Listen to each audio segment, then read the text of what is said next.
Всім привіт, з вами Макс. І ми продовжуємо наш обзор мотоциклів з Traffic Rider. Райдера, я не знаю. Ось у нас сьогодні на обзорі такий класичний мотоцикл, який ми привикли бачити. KF 750F. KX точніше. Так, до аварії граємо знову.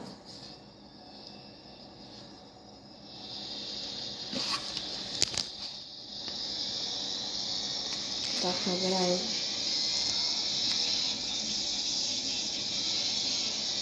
Ось такий від нього прикольний звук, всякі різні кнопки.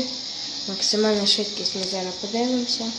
А я забув подивитися там по мощності, на це ми подивимося вже, коли я розб'юся.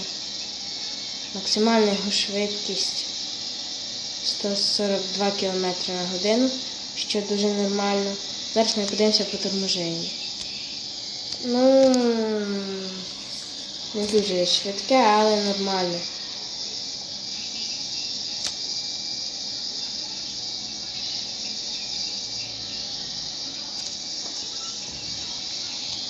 Так.